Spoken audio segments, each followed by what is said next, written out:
Good evening, race fans and sim racing fans. Welcome to another fabulous Sim Racing Network production of the Sim500 Transervice Cup Series here on Monday night. It's a Firecracker 200 from Daytona Speedway. Folks, we got a hot one in store for you tonight. We've got the defending champion, Tommy Ryan. He's going to be here tonight. We've got, it looks like almost a full field. Beside me up in the booth, I've got a voice you've all become accustomed to. I've been gone for a while, so this guy's been taking my spot and kind of making me nervous about losing my job. Sean Yoder, how you doing, bud? Oh, I am not here to take anyone's job, sir. I'm here. I'm here to hang out and be number two in the booth and maybe say something funny every third race. That's my job. 10-4. Well, that sounds like a winning plan to me, actually, because my pipes have been getting a little rusty, so I might need to jump in and bail me out tonight. Well, folks, we're glad you're joining us here on the Sim Racing Network. We've got a wicked fun race for you tonight. I love Daytona, Sean. It's one of my favorite tracks. I have run, I don't even know how many races this week myself. I'm not going to say how I did. I'm going to say that I ran them and leave it at that. I mean, you were there. You took the green, and maybe you took the checkered in a couple of them. Maybe. I don't Uh, know. I did actually. I had a great start, but it just spiraled downward this weekend. I probably should have quit Friday when when I had the chance and was still in a good mood. But right now qualifying is going on, and once our defending champion Tommy Ryan in that 99 car gets done, we're gonna pull him up. But folks, I hope you all had a blessed and safe 4th of July. Sean, how was your 4th, man? Man, it's nothing but packing at the house right now. We're selling a house, buying a house, moving next That's Monday. right. I forgot about that. Ugh. Ugh. I'll drink a couple extra beers for you, Pub. Please, because Yes, I I haven't will. had one. I will. And I tell you, I don't miss moving. I did it so much when I was in the military. I really don't miss it at all, to be honest with you. But I'm in the what? middle of it, and I don't miss it. I hear you, man. Well, folks, like I said, I hope everybody had a good and blessed, Independence Day weekend, July 4th weekend. I hope you're all joining us with all your fingers and toes and eyeballs attached. Back in my day, we did some crazy, crazy stuff with fireworks, and we're not going to talk about that right now, but I'm just saying, I hope everybody came through the weekend with all their digits intact. Well, it looks like we got qualifying almost finished up here. Tommy Ryan right now sits in 3rd, so let's pull him up. I know that he's finished qualifying, and we'll have a word with our defending race champion, Tommy Ryan, if I can find him. There he is. Get him up here. I can only count to 7 now. I lost him. I dropped him. Folks, bear with me. I am a little rusty tonight. It's been a little while. Hey, at least you can grab someone. I can't even. I don't even have permissions to grab anyone. See, that's how I know I'm this. I'm the second. I'm just here for some fun, and I'm not even allowed to bring people up in the booth yet. That's sending a message to me. I understand that. I apparently don't have that power anymore either. Hey, producer, we're trying to get Mr. Ryan up in the booth. If you can grab him, Aaron. Down in the There he is. We got him. did I get him? There he is. Tommy Ryan. John up in the booth. How you doing, buddy? What's going on, guys? We were having technical difficulties getting you up here, so bear with us, man. So you are our defending champion, and it looks like right now you're holding down 5th on the starting grid with a qualifying run. How'd it feel out there? I got a little bit of the apron right there in the troval, and it probably scrubbed off a mile or two an hour. Other than that, if it wasn't for that, I'd probably be sitting on top of on the pole here. But still a pretty good effort, man. Still 5th. Well, So I I just mean, wanted you're to. only 5/1000ths of a second out of the pole, man. I know, man, you got to be so anal in qualifying, man. You can't leave anything out there. You've got to hit it exactly perfect. Yeah. If you don't, that's where the difference is, man. So what's your plan tonight, Bub? Are you going to start up front there and stay up front? You're going to drop the back? Because we know a lot of guys strategize this race and try to avoid the crashes and whatnot, and they'll fall to the back and play it safe. What's your plan?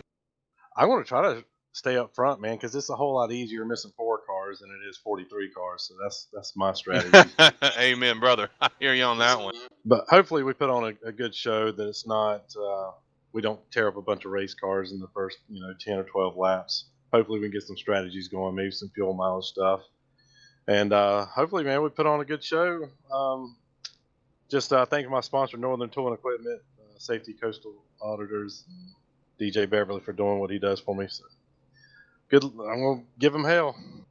All right, Tommy. Well, one more quick question for you. You brought it up, fuel mileage. What are you guys looking at for fuel?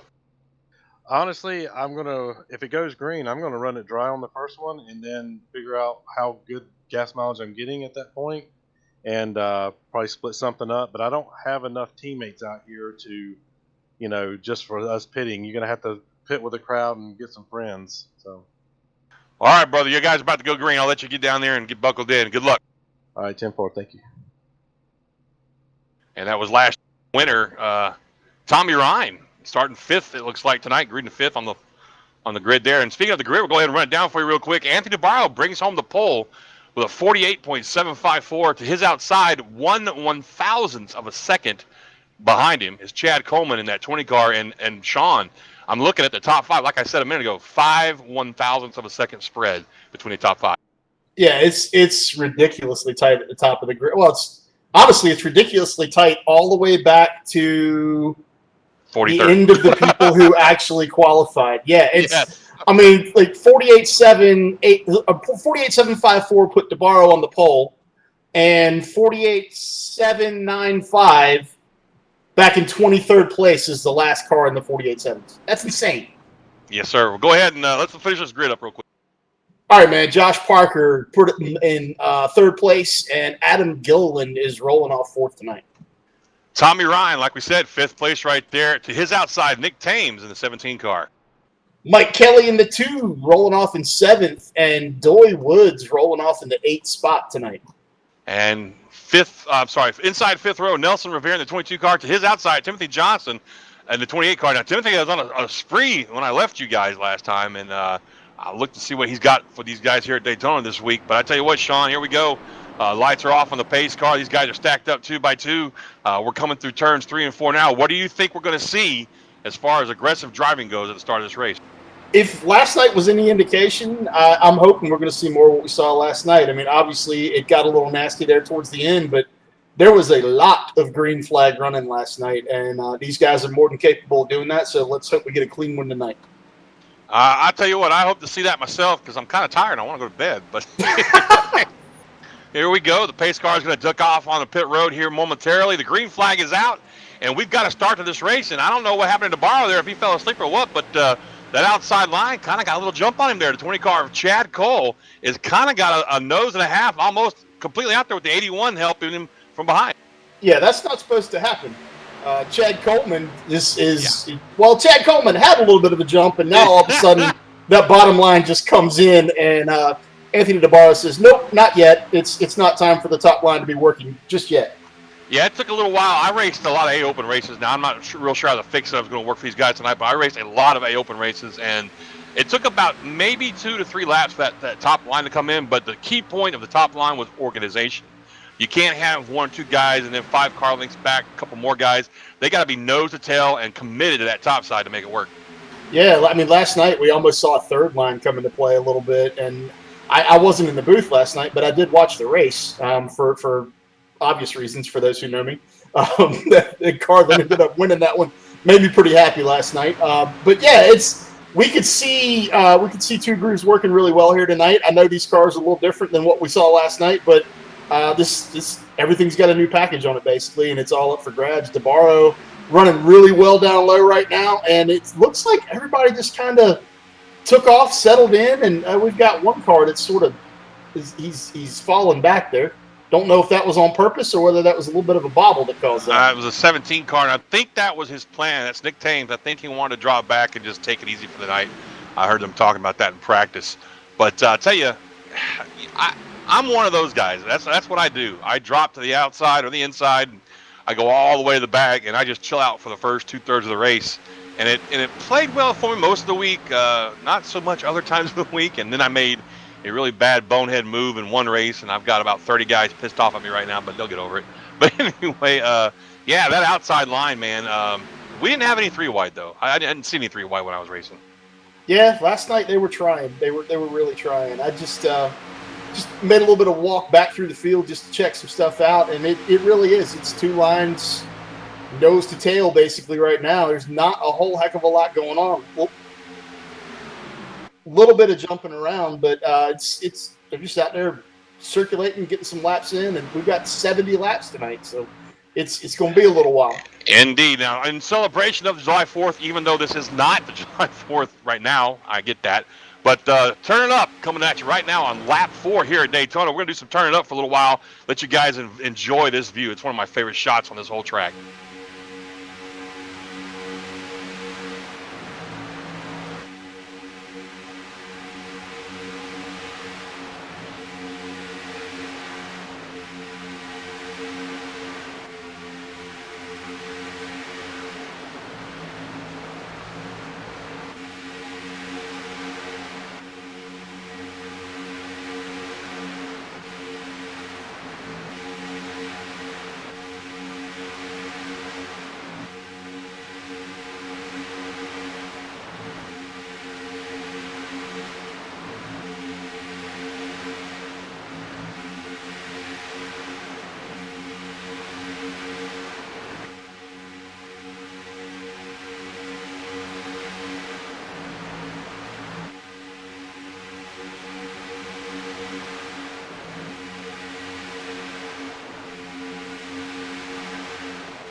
And there you go, folks. Some nice turn it up right there. Some great shots. And as you see on that outside line, last year's winner, Tommy Ryan from 5th place, trying to get something going there, Sean, on the outside, trying to take that lead away from DeBarro down there on the inside.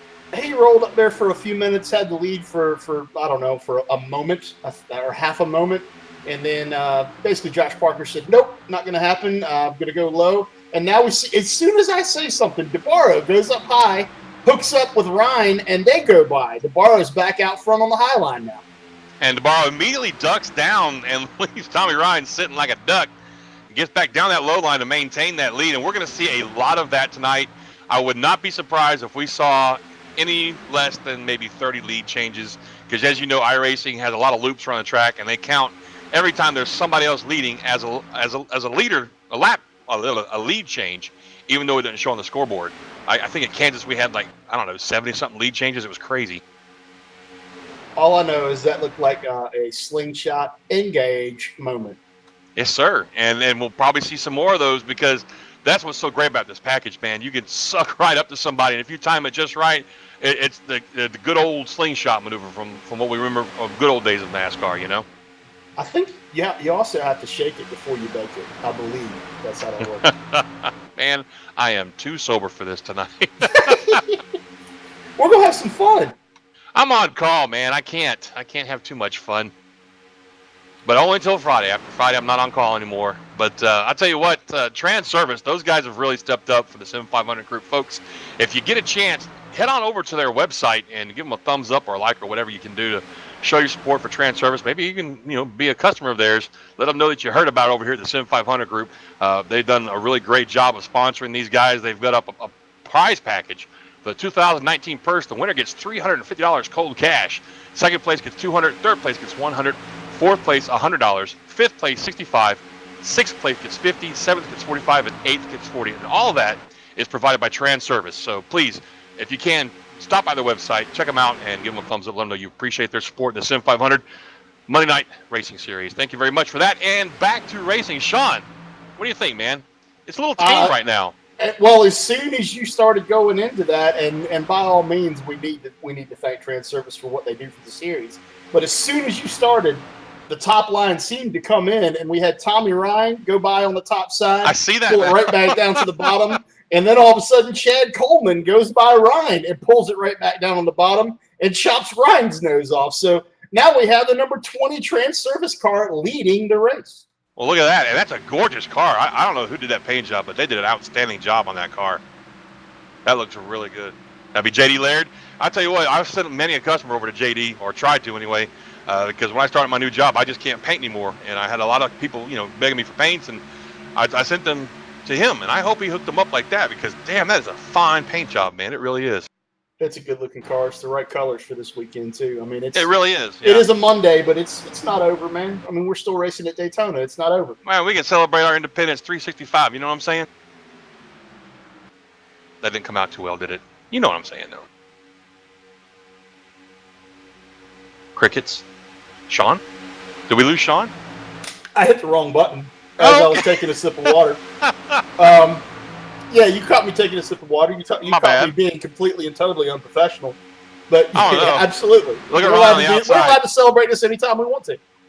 Man, Ryan is fighting hard on the outside. He's got that 81 car of Adam Gilliland trying to push him to the front. And I think he's going to clear the 20 car, but does he duck down? Oh, he got forced to the middle instead. Does Gilliland let him come back up? Yes, he does. Oh, my God, you can't get any tighter than that. Wow. Yeah, That's a close call. If there's a bumper cam on the back of Ryan's car, we need to go to that for a second. That's insane. All you're going to see is radiator. You couldn't pass a piece of paper through those bumpers right now.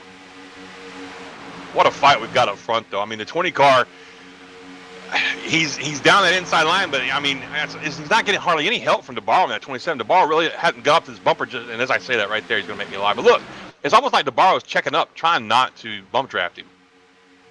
Yeah, and I mean, it's obvious that the top line has come in somewhat. How many laps in are we right now? 12. We're 12 laps lap in. 12. Yeah, we're working lap 13 right now, or working lap 12 right now. Yeah. Top line's coming a little bit, seeing a little bit of speed and coming off the top, coming off the corners, and the top line seems to be able to run the bottom line down a little bit. And as soon as I say that, they don't do it coming off of that corner. Whatever we say, they're going to do the exact opposite. That's how this works. Pretty much, yeah. It's those guys. It's our job to call the race, but it's their job to make us look like fools doing it. Yeah, they're good at it. They really good are. at it. Well, I was just about to bring up the fact that we started this race with 42 cars in the field, and we still had 41 on the lead lap. But as I say that, Timothy Johnson goes a lap down, as does Nick Thames. So Nick, Timothy, and Trey Edson are all, well, Trey's 2 laps down, and he had baby issues. God bless Trey Edson, man. That guy will put down the steering wheel and pick up his baby in an instant. That's what I love about him. That's a good man. Oh, I take that back, man. Nick Thames, his throughput fell out. He's disconnected. Oh, did he? Okay, well, that makes sense. Yeah, that sucks. It's not like him to be that far back this early in the race. Yeah, and we haven't really seen an incident yet, so that makes sense. He must have seen that coming and decided to give everybody a break, because I hate racing around blinkies. I call them winkies and blinkies, man. Yeah, racing around blinkies is tough, and then especially what we had last night with netcode, man.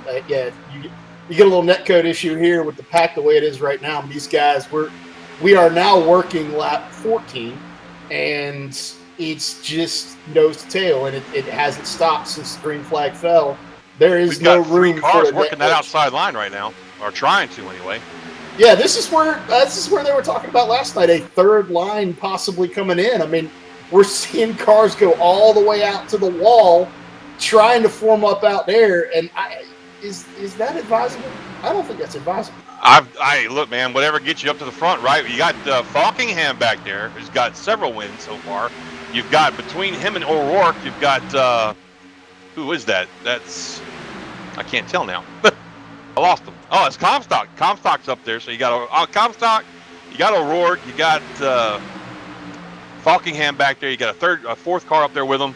All they need is maybe 2 more cars to go up there with them. They get something done, I think. Yeah, Nigel Standish. Thank you, producer Aaron, who makes me look smarter than I really am. Yeah, you got to give Aaron credit every once in a while, but not too much.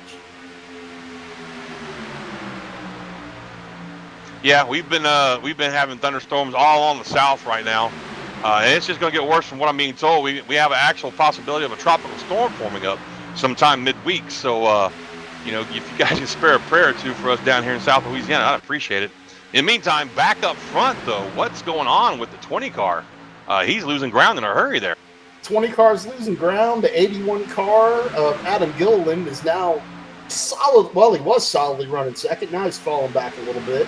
We've got the 07 car of Doy Woods, and the third line hasn't really formed. It's kind of 2 cars, then it's 3 cars, then it might be 4, and then it goes away. They're making their way to the front. They really are. I don't understand how they're doing that, because that is a lot more length to the lap running all the way around up there. Not just that, but they're outnumbered middle and bottom. I mean, the only advantage they can have over the bottom is those guys keep checking up, and every time a car from third on back checks up, believe it or not, it creates drag on the cars in front of it and slows them down. But look at that. They have powered their way up. Those 3 or 4 cars have powered their way all the way to the front. Highline is making it happen. And, folks, I'm out Look at that. And now Gilliland sees them, and he's going to jump up there with his teammate O'Rourke, and they're going to see if they can't get this done. This is nuts. I mean, we're working. Well, we're coming up on lap 20. We're working lap 17 right now.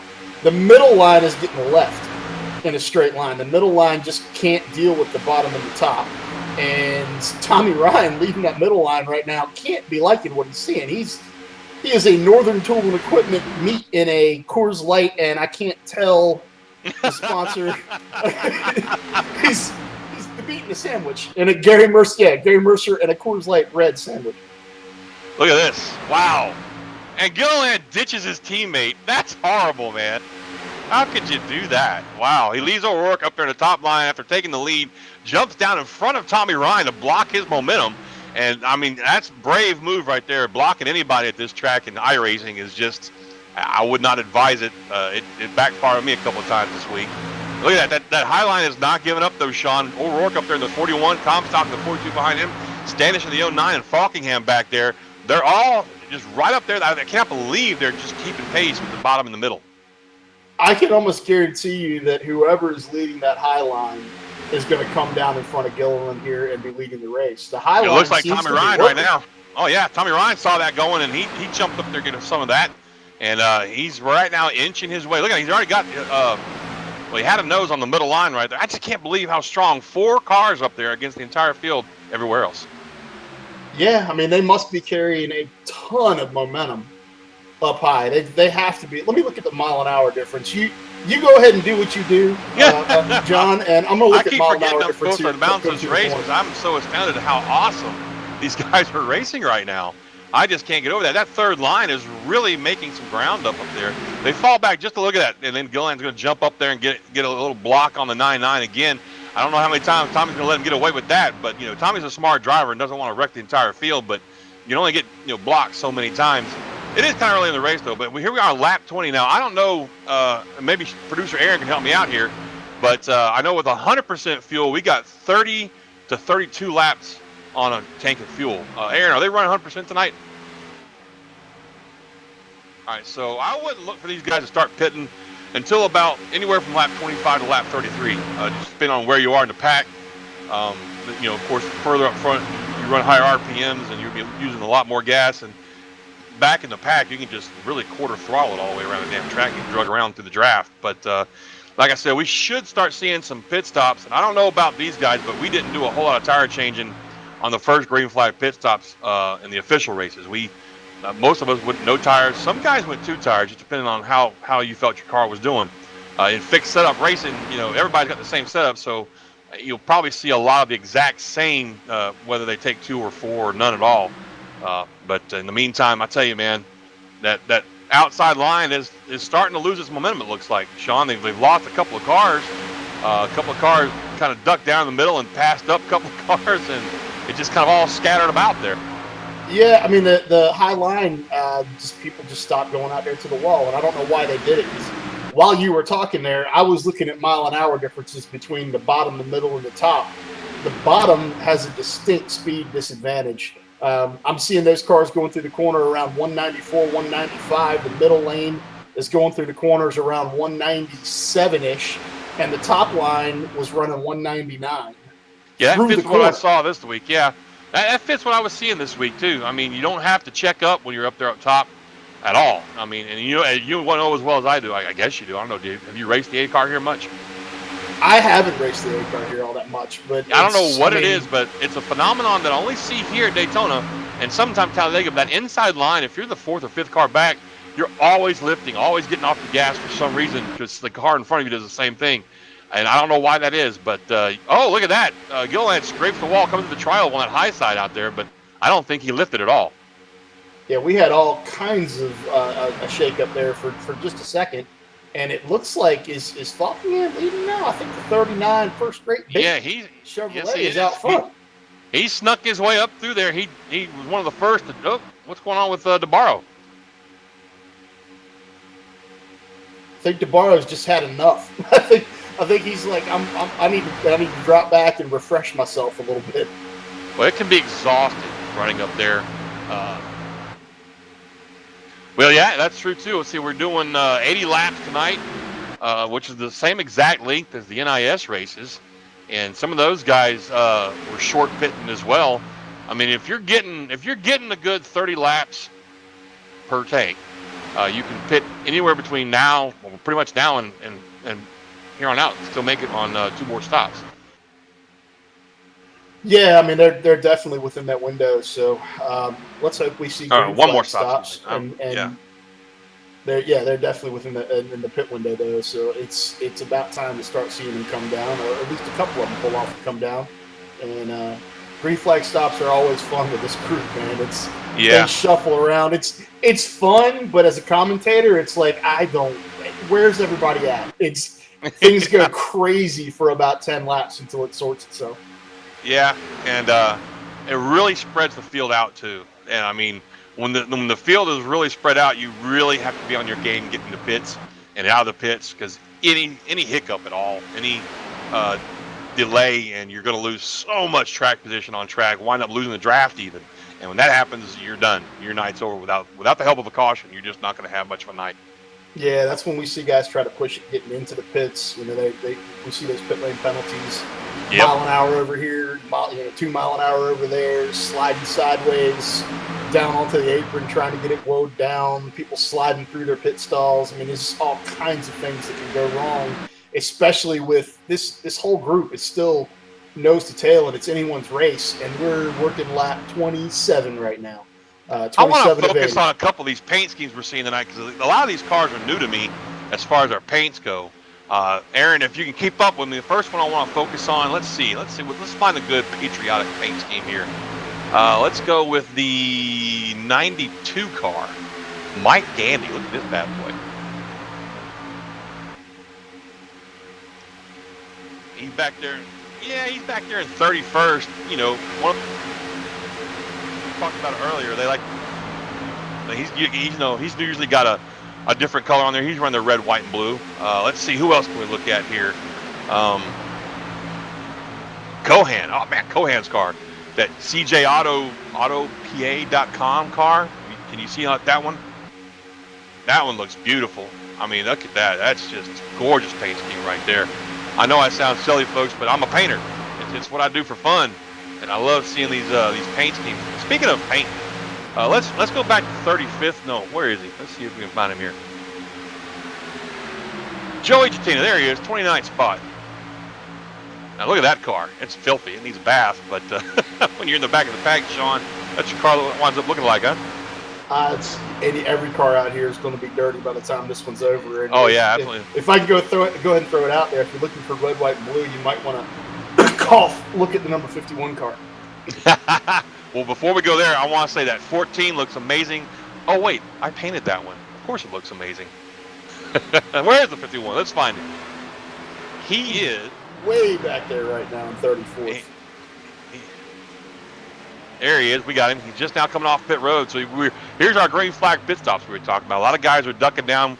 They call it short pitting. They're going to come in short pit, and from here they can make it on one more stop. And you're right, that 51 car does look really good. Nemesis Labs, paint job sponsor that. Wait a minute, Nemesis Labs?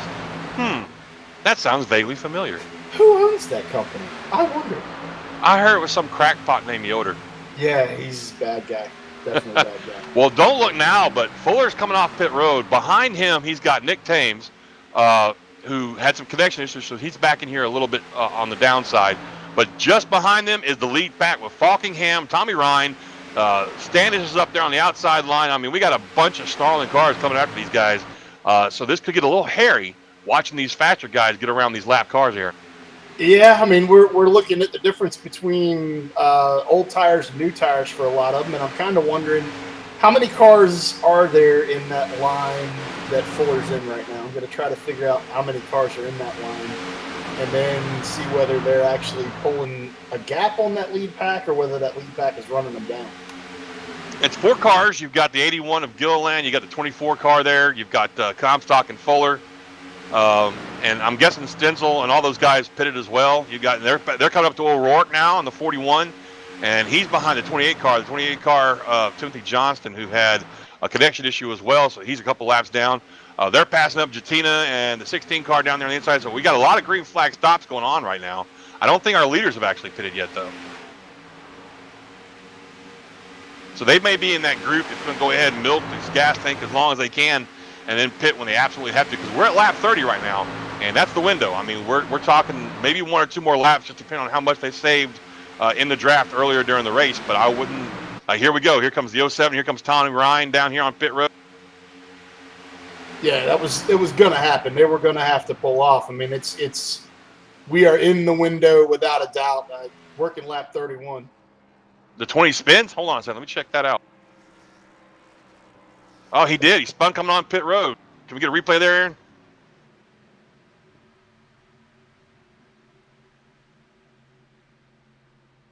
Chad Coleman spinning going on pit road. That's not a normal thing.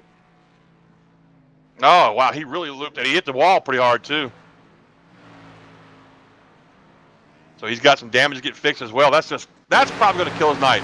Without a caution, as you can see, without a caution, though, he's doomed, as they say. Doomed, I say. Doomed!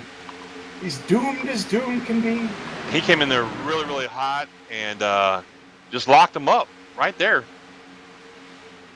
For whatever reason, my I think he IRA forgot where won't go his back and let me take a look at it. So how damaged the is it? The 92 got a piece of it as well.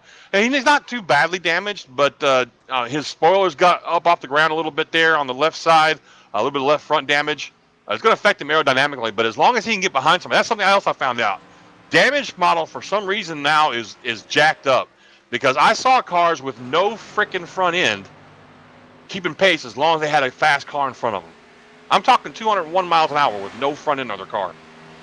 Fastest damn modifieds I've ever seen, man. That's a bit of a problem, but they'll fix it. I'm sure they will. I'm sure what they're doing is phasing in the new damage models is what they're doing, little by little here and there, you know. Which makes sense. Yeah, we'll get the physical presentation of it later on, I'm sure. We'll get it all at some point. My God, there's about 13 cars coming off pit road right now, all led by Nelson Rivera. That was insane, man. I didn't mean to cut you off, Sean. I'm sorry. No, I'm good, man. I'm good. I'm looking at Rivera right now. That Mustang's looking good with Verizon on the hood. I like the paint job a lot. Notice I said paint job, Aaron. I said that just to make you happy. Oh, the Motorcraft car right in front of him. I like that. I like that a lot. We're getting deep into the paint jobs tonight. Well, that's what these special races are all about. The All-Star race, the Pepsi 400. I mean, you know, the Daytona 500. You always see some good special schemes for that. I'm looking forward to Darlington with the throwback schemes. I love me some Darlington, man. Speaking of throwback, look up on the outside line there.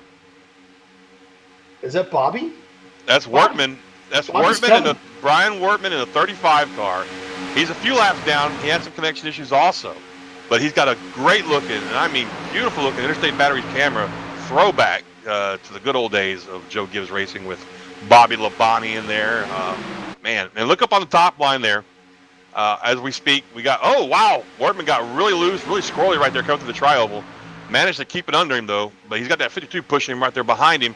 But on the outside is Gilliland getting a lot of help right there from, who is that behind him, Comstock?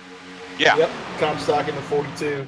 I'm having flashbacks, man. A couple of years ago, Bobby Labonte gave me a couple laps around Talladega in the GT350 when it first came out. Oh, and, wow. That didn't stink. I hate you. I hate you. It wasn't a bad time. Bobby's awesome, number one. And I've driven wide open around there several times in several different cars, but it was amazing to be in a car with someone that was so comfortable, wide open throttle, 1 inch off the wall in a car that Ford still owns. I hear you, man. Not even this car. Yeah, I mean, he put it up on the wall in 1 and 2, 3 and 4, and he's like, you know, if you reached your arm out the window, you wouldn't have any fingers left in about 2.5 seconds. I was like, yeah, I know that. We're not going to play that game. No, we're not going to play that game. Well, right now we've got Falkingham leading, and I mean, even though technically Wortman's up there in front of him, Wortman is a few laps down, so it's really Falkingham, Silver, Rivera, Gilliland, and Comstock, your top 5, and they're all right there. You can throw a blanket over the top 10, really, and Wortman's just trying to get himself a lap back, poor guy. But he is 15 laps down, so I'm fairly certain that some of these guys up front are getting a little frustrated with him. Yeah, but I mean, where's he going to go? Like, he has nowhere to go. Look, Falkingham's giving him the nose right now. It's like pushing him. Literally, the whole track is full, though. He has nowhere to Yeah, fall he's got back nowhere to. to go. There's nowhere to get out of the way, you know. I think what he's going to try and do maybe is just jump down below the yellow lines here pretty soon, or not. Oh, no, maybe he'll just Or go he'll way up take it out high. to the wall. There you go. Yeah. I mean, I love Brian. Don't get me wrong. He's a great guy, a really nice guy. But right now, he's 15 laps down. He's in no way, shape, or form racing for position. And he's kind of shaping the outcome of this race by being up there with leaders like that. I don't agree with this. As a racer, you know, if I was him, I would have already pulled out of the way down that inside line when I had the chance. But now he's smack in the middle of it. And he's got nowhere to go. Yeah, he's stuck in the middle, and he is probably not happy to be there in any way, shape, or form. And you know, there's no one in this series that I know of that wants to be the person who makes that mistake. Right. And you know, he's up on the wheel and he's freaking out right now. Poor Brian. He's not usually the type to get up in the mix like this. You know, he likes to hang out and have fun. So right now he's got to try and figure out how to get himself out of the middle of that. In the meantime, look who's snuck into the picture up there in that top line back there, the 96 car, our very own Mitch Rollo and his red, white, and blue. Beautiful paint scheme there. That's a good-looking Mustang. We haven't talked about him much tonight, but he and his teammate are back there right now. I believe that's Kevin DeBrown behind him, isn't it? Yep.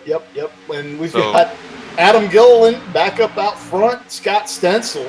I haven't mentioned that name at all tonight. Scott in the 24 car, all of a sudden running in second, all the way up from 26. Did Scott make the field for the truck race? I don't remember. I wasn't watching it this week. I was busy. But Scott Stencil, folks, is our resident Truck Series real life race driver. He's made a few appearances in the Truck Series. They've had some sponsorship issues, you know, trying to get themselves to the track, but they made a few of them. I just don't know if he actually made the Daytona show or not. Don't know if he did. I know he made it at Texas and had a pretty good race going. But look at this.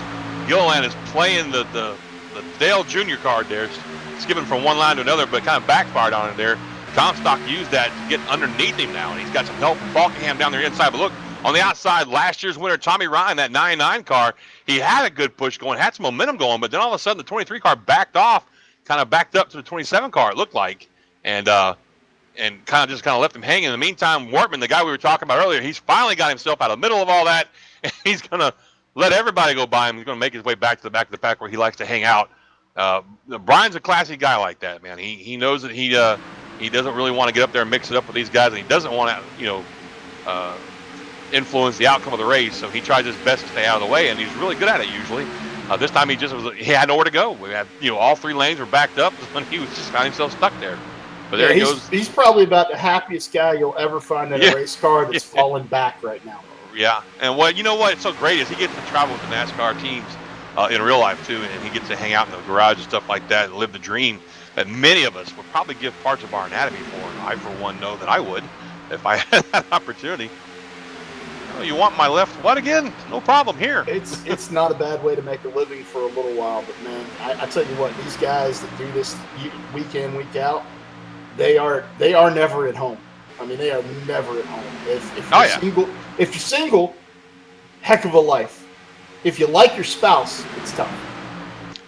Well, so was the oil field. I spent usually a good 2/3, 3/4 of the year offshore, but same in the military, but you're right. It's really for the younger guys. I'm too old for that crap now. I really am. But man, I would love just maybe 2 months out of the year just to go follow the circuit, Wouldn't be a bad thing.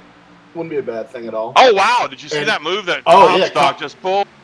Comstock just decided he didn't want to be on the bottom anymore and thought the middle line was running a little quicker, but that is proving an incorrect assumption as that number 39 car, Daniel Falkingham, finding the lead again.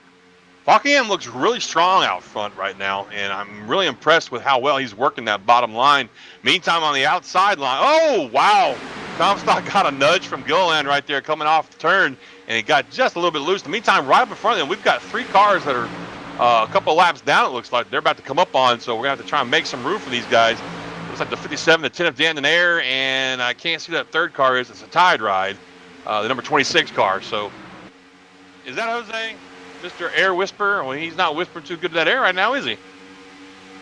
Now Jose's not having a good week. I mean, we've seen Jose run up front with this series multiple times. So Yeah. don't know what happened to the Tide car tonight, but it's not running clean.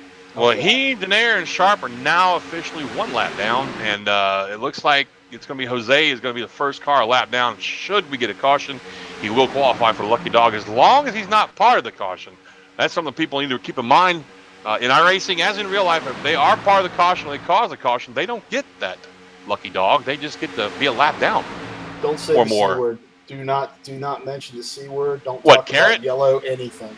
Cats. Carnage? Don't talk about cats. Don't talk about them Corpses, at all. cats. You have to narrow that down for me. We're past the halfway point now. We're working lap 44. And here comes that high line again. Look at that. Yeah, it's amazing to me that the high line works with 3 or 4 cars. That's the thing that really blows my mind, because the bottom and the middle both have anywhere from 10 to 7 or 8 cars in them, and the high line is making it work with 3 cars up there. But we covered that earlier. Like you said, those guys for whatever reason, they're pulling much more RPM and much more mile per hour on that high line than the 2 guys below them are. The two lines below them are, I should say. And the more cars you get up there, the higher those mile per hour are going to be, the higher those RPMs are going to be. The downside of that is they're probably burning fuel a lot faster than guys down below them also. Yeah, I mean they have to be. I mean they're definitely burning it a little bit quicker at least. I mean they're running a little more mile an hour. They're turning a little more RPM. Their foot's no more to the floor than the guys that are down low. Very true. Very true. Yeah, it's incremental. But I guess the upside would be they're probably not hurting their tires quite as bad as the people that are running there. Yeah, that's normally true on most tracks, right? I mean, usually that high line is less wear and tear on the tires. But I'm really impressed. Well, I was gonna say I'm really impressed with them, but they fizzled out. They've all jumped really back down to the with middle them. line. They gave up. They Bastards. totally gave up. When we start talking nice about people. We start start giving them some airtime, and they're gonna go and diss us like that, man. What's up with that? That's just the way it works, man. Well, right now the next 2 cars that go a lap down are the 98 and 92 car. That's going to be Steve Herring and Mike Grandy, respectively. They're going to fall a lap down now, and it looks like the Herring car is going to be the first car a lap down. Should anything amiss or go awry, I should say. Is that better?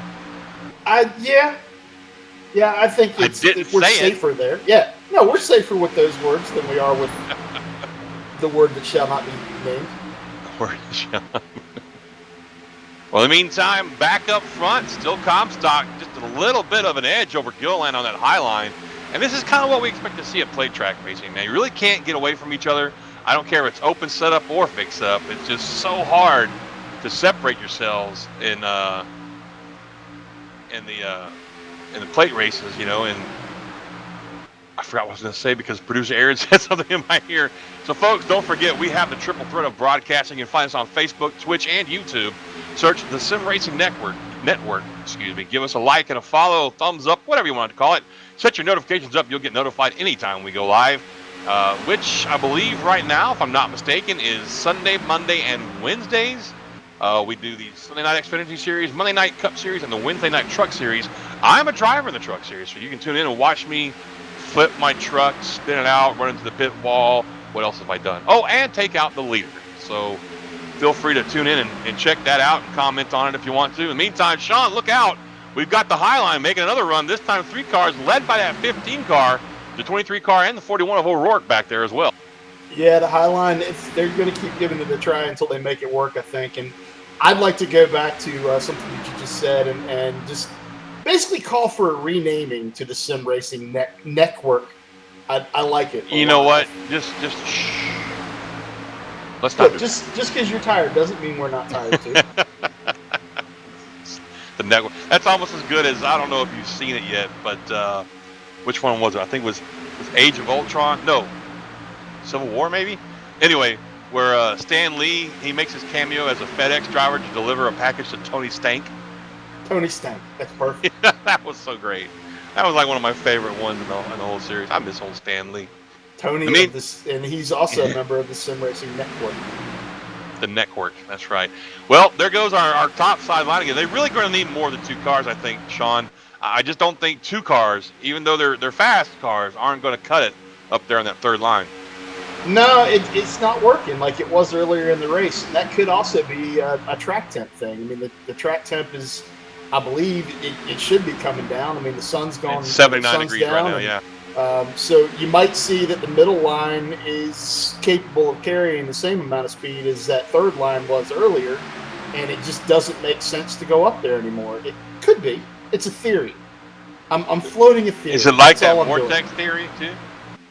It's just a theory, man. It might be a thing, it might not. It's hard to say. So we got another car ducking down pit road at lap 50. That's about, yeah. It depends on where they pitted the first time. Who was it? Nelson Rivera and Mike Kelly, and they've got Danny Leah with them, as a matter of fact. Those three guys are all pitting right now. Let's see when they last pitted. Let's see here. Nelson Rivera last pitted would have been lap 32. So that's, 20 some odd laps, but this will put them within the window of taking the race the rest of the way on fuel. They can make it from that's a here on short fuel. pit strategy. That is definitely a short pit strategy. So Absolutely. we'll see And they're whether all it pays together. off.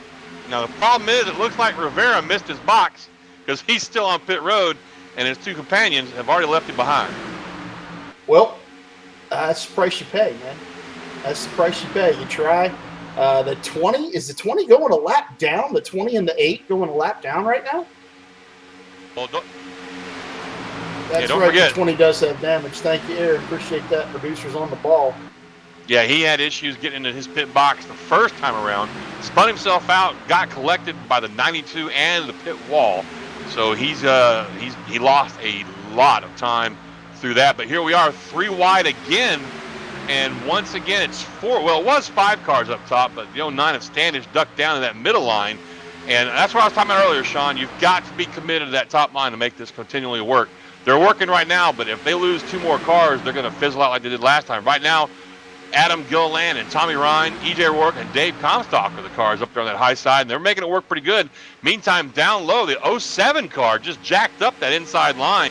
That was a huge checkup. I don't know what happened with Doy Woods there, but it looks like, I don't know if he got loose or he's just, I don't know what he's doing, but he really slowed that inside line down a little bit. In the meantime, like I said, you had cars duck out of line down there on the upside, on the third line up. Comstock went to the middle, and now O'Rourke's going to the middle and going to leave Gilliland and Tommy Ryan high and dry, and there they go to the back. Yeah, I mean, we're seeing a lot of shuffling going on right now. 12 cars getting put a lap down. Adam Gilliland leading the field, and going to go ahead and throw another name into the mix that we haven't spoken about all night long, and that is Nigel Standish in that 09 Toyota, man. He's sitting here in the middle right now with the 96 car to his outside. The Highline trying to make it work again. I don't think 2 cars, like you said, are going to be able to get that done. And for the first time in a long time, Adam Gilliland pulls out 2.5 car lengths of a lead on that middle line. So it's chaos. It's complete chaos. Oh, wow. I'm like, what is he talking about? And I'm on replay. I was like, I'm not even sure what you're talking about right now, John, but you're off. And Gilliland just peeled off to go to the pits. They got a lot of guys coming out. Man, I was like, O'Rourke loses it. He didn't lose it. He just slid into the grass a little bit. He got it back under control. And That's losing it. I'm sorry. If you're in the grass, you've lost it. You may recover it really quickly, but you lost it. I'm just saying. You just cut a little bit of the Francis grass. It's fine. They'll pay you for it. They'll be really happy that you messed up their infield grass. I'll tell you what, I don't know if you watched the real race the other day, but man, they had some cars tore up in that race for the big one. That was crazy to watch. Well, Yes, here we go. O'Rourke and Gilliland are off pit road. They got Comstock in tow with them.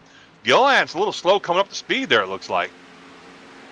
Gilliland's a little slow coming up to speed. I'm back out at the front of the pack watching Nigel Standish lead a lap in that retro painted Toyota that he's rocking right now with the 09 on the door. Right behind him, Falkingham, trying to figure out whether he wants to stay low. Doesn't really have anyone to work with in the middle right now. And as soon as I say that, is that Chad Coleman that's sitting there behind Falkingham just trying to get a tow? Yes, it is. I'm not sure if Coleman's got some sort of strategy to try and get himself back in the lead lap, but what is he, 2 laps down now? He's 1 lap. One He's lap one down. lap down. He's the first car a lap down. So if anything happens here, he will be the beneficiary of the lucky dog. Got another car pulling off the 52 car heading to pit road, getting his pit stop made. We see a lot of cars diving down to pit road now, Sean. So it looks like everybody is well aware of what lap they're on and how far they need to go on fuel. So it's really more about jockeying for position, making sure you got the right dancing partner to make your pit stop and get back out without losing too much time. Yeah, and I'm looking right now, that 45 car, Mike Montesi, he's out in front of Nigel Standish right now. Mike is at the tail end of the lead lap. He's not a lap down. He's fighting to stay on the lead lap, but he's holding that bottom line up a little bit. And like you said earlier, that can affect the outcome of this race in a big, big way. So Montesi trying to hold on for dear life. And as soon as I say that, did we just are they peeling in, or did I just see a spin? Yeah, that was Standish coming in for his pit stop. Thing is, it's not just the 45, the 16, the 18, and the 2. They're all right there on the tail end of the lead lap, all the way up to Adam Gilliland, believe it or not, in the 81 car. He's not too far ahead of this group either. So these guys are all fighting to stay on the lead lap, but that's because those guys on the lead lap have not pitted yet. Now, here we go. We got the 39 and 24 trying to fight their way around the 45. You saw that little mix-up right there, that little scrum. Falkingham got a little loose trying to avoid that car. They're double wide up there. They're too wide up there. Get my head out of the trailer park here for a second, folks. But, oh, wow. Stenzel got really loose right there. Right now, Falkingham's the king of the double wide. Oh, jeez. Trailer. Oh, stop you two. You're killing me here. I just wish y'all could hear Aaron. Anyway. Yeah, so, I'm not saying the lap cars do anything wrong because these guys are trying to stay on the lead lap, not faulting them at all. I'm just saying they're giving our leader fits right now. He doesn't know which way to go. In the meantime, he's got Coleman breathing down his neck, trying to get himself back on the lead lap. So I can see the frustration levels at Falkingham a little bit. But, it is what it is, man. It's play track racing for you, Yeah, and I mean, if you're this car's trying to stay on the lead lap, I totally understand what they're doing and why they're doing it. But you can almost feel the frustration building up in Falkingham's car right now. He just wants to get him out of the way so he can go. And he's got a lot of cars right behind him that want to do the same thing. They're going to start making some moves if traffic doesn't clear in front of them. Oh, 3 wide right now behind Falkingham. And really the second place car is Scott Stenzel, who's kind of mired back there in the middle of all these lap cars. So Falkingham's got a little bit of room to breathe, but now he himself is boxed in by nothing but lap down cars or people trying to avoid going a lap down. Coleman's already gotten by and gotten his lap back. Now he's breathing down the neck with the 26 car there of Jose Gonzalez, trying to get around him. Meantime, Mike Kelly goes a lap down. Donnie Lee is now a lap down. That 45 car we were talking about earlier, he's now a lap down. Just ahead of these folks, we've got the 10 car of Dan Denayer. You got E.J. O'Rourke up there. These are all people trying to stay on the lead lap right now. And this is what happens when you have green flag pit stops. And like I said earlier, it gets all strung. Oh, did somebody just blow up there? Or is that a connection issue? Somebody blew up. We're not sure who. Comstock blew up. What? Are you serious? That is something you're not going to see every day. His car has blown up indeed. He is off power down on the backstretch. If he doesn't make a round, that will bring out the caution. And he was pushing the 81 car, it looks like, of Adam Gilliland. Might have pushed him just a little too long there. And his car exploded. Engine expired. And that's something we had a lot of happening in the A Open Series also. Guys just pushing these cars too long. It doesn't take much, really. So here we go. Let's see if he can make it around. Did he make it around? No, he pulled off and took a tow. No, I don't even see him on track right now. Oh, there he is. Yep, I got him now. All right, we're still green. We're still green, and Daniel Falkingham's still trying to fight his way through this pack. He's in the middle right now. It's absolutely chaos. We're on board with Dave Comstock, and he is not on power at all. But he has made it around the pit road entrance. He's doing about 50 miles an hour right now. Or is he on the backstretch? No, he's on pit road entrance. So he will make it around, so we will stay green. That's bad luck for Comstock. Let's go over our points real quick because that's going to affect the standings right now. Comstock coming into this race was only 14 points out of the lead. He's going to make it on pit road, so we will stay green. But, I mean, with an expired motor, that's 30 minutes at least of repairs, and we don't have 30 minutes of racing left, I don't think. And so that's going to hurt him in the point standings. He's probably going to drop from fourth, probably going to drop a good ways out there. Right now, the points as they sit, Daniel Falkingham in first. Adam Gilliland behind him, 7 points out. Trey Edson, third place, 10 points out. Dave Comstock, as I mentioned, was 14 points out in fourth. And Justin Fuller's at 21 points out in fifth spot. That's your point standings for the Transervice Cup Series. And, plate tracks have always been kind of a game changer for the points, but not in the way we see right now with Dave Comstock, Sean. A blown motor is not what you want to have tonight. No, that's a bad finish no matter who you are. That's definitely not the norm for Comstock, and it's also something that I'm a little bit surprised to see him run it that hard for that long, that close to that bumper. You know what I'm saying? Like, yeah, he's typically much more of a tactician, and on top of it, and paying attention to what's going on there. And he just left it for a hair too long, and boom. The thing is, you don't get any kind of a warning. It happened to me one time this week, and the first time it blinked red, as soon as I got out of throttle, it blew. I mean, there's just very little warning when she's going to go.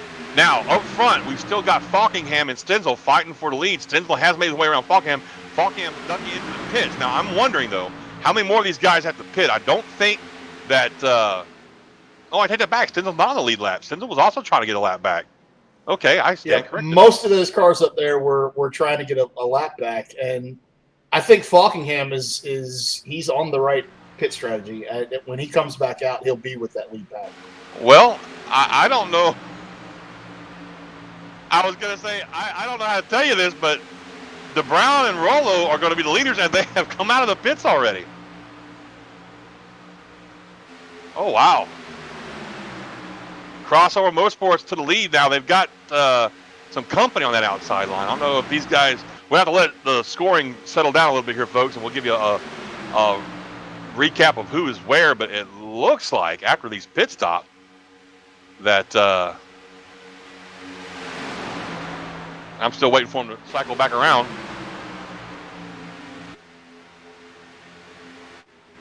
But he was on pit road when that last time by for that. So here we go. They're going to cross the start finish line here shortly. And when they do, we'll get the... Am I live at least this time? Yeah, you're live now. You are live now. We've got Anthony DeBarro, Kevin Brown, Nick Cohen, Nick Silver. That's the group, I believe, that's the lead pack right now. And Falkingham's just in front of them right now. So Falkingham had the lead, but these guys are going to blow by him right now. And that's going to put the 21 car of Nick Cohan to the front, followed very closely by Kevin DeBrown and Mitch Roll on the inside. Now, he tried to go up and block that middle line, was unsuccessful in doing so. Put Kevin DeBrown to the lead right now to going down the back stretch. He ditches his... he goes up far wide, makes contact with Rollo, who goes down and makes contact with Cohan. Cohan comes back up on track and takes Mitch Rollo out. That was a bad move. That was a horrible, horrible move. I can't believe he did that. We have chaos. It's Daytona. It's less than 20 to go. Well, you knew it was going to happen. You never want to see it, but you knew it was going to happen. I can't believe Cohan did that. And you got to know that, Rollo didn't hit anything, so that's good news. And nobody hit Rollo. That's even better news. But still, to be taken out in such a blatant manner like that, that's, man. So here's the replay. Now, I don't know if Cohan maybe thought that was intentional, but here's what happened. The 93 car was in the lead and went up to block and missed. And then the DeBarro came down and hit Rollo. Rollo came down and hit Cohan, and Cohan just zipped right back up on the track and just flat out nailed the 96 car. Man, that was intense right there. But that brings us out our first caution. And I'm shocked by that. I really am. Are you sure it wasn't DeBarro that got into the 96? Is that what you said? That's a great save by Mitch. And he's going to restart 13th, it looks like. Or maybe they haven't cycled around enough yet. But anyway, so here we are in a caution. And, man, I've seen some cars out there missing some body panels. Did we have a wreck we didn't know about? I'm actually watching. I'm rewatching it. I'm looking at DeBarro right now. The 93 car actually came up the track, got in the way of DeBarro. DeBarro had to go left. That's what I said. Yeah, and check up, and then he got into Rollo. It wasn't DeBarro got into Rollo though, and that's why Rollo. Yeah, that's what I said. Yeah. No. Yeah. DeBarro hit Rollo, who went down and hit Cohan. Then Cohan came back up on the track. Yeah, it's just a mess. It's just a Yeah. mess. Well, hey, while we have a chance, let's talk to somebody real quick. Hold on a second.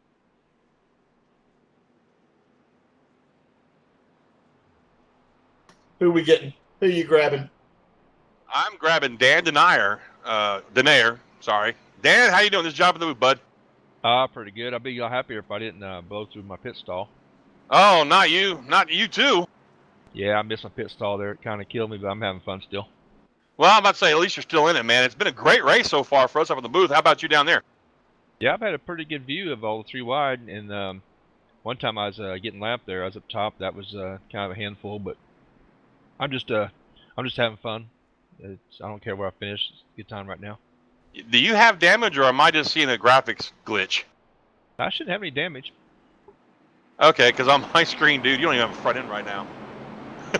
I love iRacing. I really do. Well, Yeah. Dan, as we were talking about pre-race, man, you're a vet yourself. You served in the U.S. Navy. Why don't you talk to us a little bit about your service real quick? Well, I served 91 to 95 as an aircraft mechanic. My first assignment was over in Sigonella, Sicily, at VR-24. I was with the C2s, Logistics Squadron. We got decommissioned in '93. I went to Norfolk, Virginia, to a VAW 123 with the E2 Hawkeyes, and then I did a med cruise on USS America, which was an aircraft carrier at that time. But after 95 came around, I decided I did my time and I was ready to get out. Well, Dan, I was in about the same time you were actually, and we were talking earlier. You actually flew onto the ship that I was stationed on, the USS Saratoga, at one point. And I'm so glad to know that you're a vet, man, because I didn't know that about you. And I've actually known you, believe it or not, and I don't know if you remember me or not, but I've known you way back since the DMP days, man. Yep, that's correct.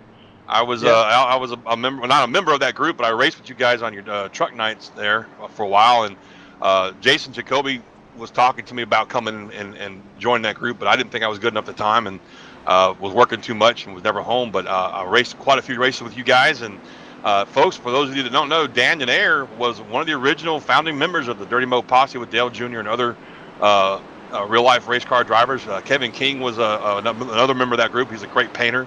So Dan's been around about as long as I have, if not longer, if I'm not mistaken. So Dan, thanks for talking to us, and thank you so much for your service, brother. Yeah, I appreciate it. Yeah, I started doing this in 1995, and I think this is my last year. I think I want to hang it up in December. No, don't say that, man. There's no hanging it up, Dan. It's not allowed. You can't retire. Come on. What you gonna do? Be a dad? Come on. I just gotta work on some career stuff. I hear you, brother. Well, you know what? It has been so much fun spending time with you over the years, and definitely while we're doing these broadcasts. I know that you had some of the most rotten luck I've seen since I came to the Sim500 group. I've seen you leading races and getting taken out by lappers and just having horrible luck in the pits. But it's been a pleasure, dealing with you and knowing you, man. Yeah, I appreciate you too. You kind of make your own luck, and I haven't made too much good luck, but it's still fun. I enjoy it a little bit still. Oh, by the way, I am racing in the A Open Series, your Gatorade orange car, so thank you for that. Yeah, definitely. Yeah, once in a while I'll put out a good scheme. Hey, I love it, man. It's a great looking car. Well, look, Dan, we're going to let you get back to it, man. Get ready to go back to green, and I want to see you bring that son of a gun home in the top 5 tonight, okay? Yeah, I'm going to help push somebody up there. All right, brother. Good luck. All right, so that's crazy. I as soon as he said stationed in Norfolk, that's where I grew up. I grew up in the Tidewater, Virginia area, and I actually worked as an electrician or electronics apprentice at Norfolk Naval Shipyard for a long time. Oh, wow, way man. back. That's crazy. Yeah, I've known Dan for a long time. I just never realized he was a vet as well. We never got around to talking about that. But, folks, here we go back to green. They're stacked up 2 by 2. Lights are off on the pace car. We should be seeing the pace car duck down. I've loved this glitch. I wish I was the one actually doing the broadcast right now, bringing you the pictures, because I've got half the field missing front ends, back ends, scratched up door panels. Look like they flipped down. I mean, seriously, half the leaders have no body panels. This is crazy. I love it. That's awesome. It's just you, because on my screen they look fine. And luckily on Aaron's screen, on our producer screen, they look fine too. Because I hope this is not a glitch they fix. This is just so entertaining to me because it looks like a bunch of modifieds out there racing right now. I remember going to the Southern 500 back in the early '80s, and they ran Half the race was Cup and half the race was Modifieds. Oh, And wow. It was amazing. Absolutely amazing. That would be fun to watch. Well, here we go. Coming out of turn 4 right now. Our first caution about to go back to green. We got to restart with, look at that. Kevin DeBrown up on the outside. Anthony DeBarro down on the inside. Chad Cole down there in the 82. On the outside, 09 of Standish. All the same names we've been talking about for the last few laps here. This should be fun. We got 10 to go. Well, sorry, 11 to go when they go back to green right here. There goes pace car. There goes the green flag. Off they go. And I tell you what, DeBrown was sleeping a little bit there on the start, it looks like there, Sean. Yeah, DeBarro got a really good jump, but that outside line doing what it does, man. He got a jump, but it didn't last long. Kevin DeBrown going by on the top side with a little push from Nigel Standish. Well, the thing is, he got too big of a jump. He left his inside teammates down there. Well, not teammates, but his fellow inside drivers behind, which allowed that top line that did not get separated to just push on by. And look at that. DeBrown does a smart thing. Once he gets the lead, he gets out there, ducks back down that inside line. Now we'll see how long he can hold it, because Falkingham is pushing Standish on that outside line. And we have a third groove forming up there. Yeah, that's just it. Is that the smart thing or not? I don't know whether that's smart or not to jump down from that middle line and jump down to the bottom like that when we see the middle running so well. I think here directly we're going to see Standish out in front of DeBrown. Yeah. The 16 car was spinning, according to our producer. 16, Steve Ritter, running way back there a little bit. Steve is being shown in 23rd after that spin. Don't know where he was when it happened. Is it a no harm, no foul situation, Mr. Producer, or do we have... All right, off the racing surface, Steve Ritter got it sideways, spun it around. No harm, no foul. Everybody keeps on going. No flags. No flags, no whammies. That's definitely a good thing. And back up front, we've got Kevin Brown being shown as a leader, but Anthony DeBarro right behind him, and then Nigel Standish with Daniel Falkingham pushing him on the outside. It looks like Falkingham and Standish just got one heck of a run, and Standish goes to the bottom, chops off Kevin Brown's nose. I think we may have lost John Mustian. I believe we may have lost our primary commentator tonight, so I'm going to do my best right now to stay out in front of this thing. Looking at Nigel Standish out front, that 09 car. Oh, big wreck, about 10th place back. Really big wreck. I'm going to go back and see exactly who is involved and what's going on. That was nasty. It was the 18 car, is what I'm being told. Donnie Leah, trying to pull that up right now on my screen just so I can give you guys an idea of what happened there. Unfortunately, I am not able to see exactly what happened. Caution is out on the speedway, and our producer's basically saying Leah got loose, came down in front of a pack of cars, and everybody just piled into each other. You can see it on our replay right now. It's just carnage. Donnie Leah in that 18 up on the wall, comes down across the track and collects pretty much half the field. And that's Daytona. That's plate racing. That's what you get. So I guess while we're under caution here, as the field sorts itself out, we could take a little break here and come back with about 5 to go, as long as the producer says that's a good thing to do. What do you think, Aaron? All right, we're going to take a little break here, and we'll be back on the other side of this to bring you to the conclusion of this race. A lot of green flag action leading up to right now. Cautions breed cautions, and that's exactly what we're seeing. We're under caution at Daytona International Speedway. We'll be right back after these messages.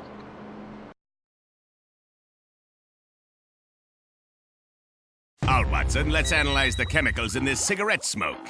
Cadmium? Check. Formaldehyde? Check. Arsenic? Sir, isn't arsenic what they used in rat poison? Yeah, isn't arsenic what they use in rat poison?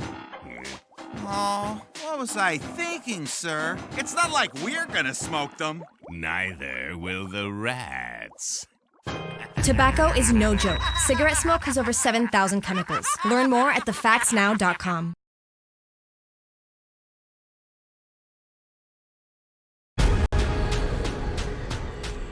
The most realistic online racing sim ever made.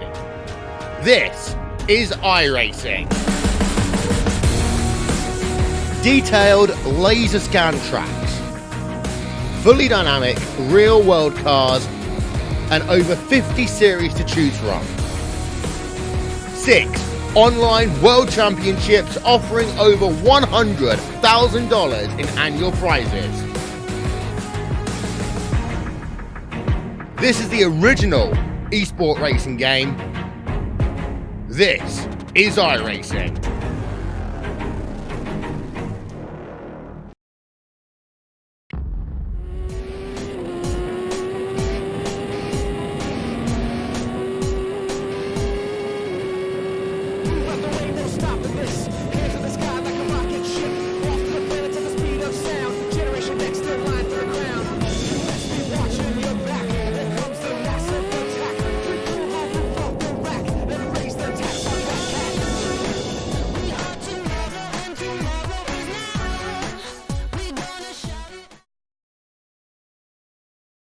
My doctor calls me and says, Chris, I have the results of your scan.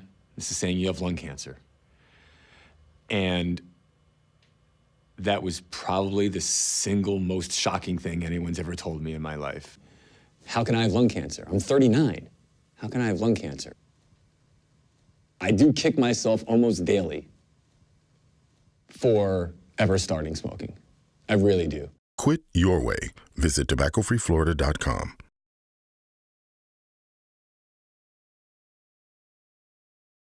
All right, Watson, let's analyze the chemicals in this cigarette smoke. Cadmium? Check. Formaldehyde? Check. Arsenic? Sir, isn't arsenic what they used in rat poison? Yeah, isn't arsenic what they used in rat poison? Oh, what was I thinking, sir? It's not like we're gonna smoke them. Neither will the rats. Tobacco is no joke. Cigarette smoke has over 7,000 chemicals. Learn more at thefactsnow.com.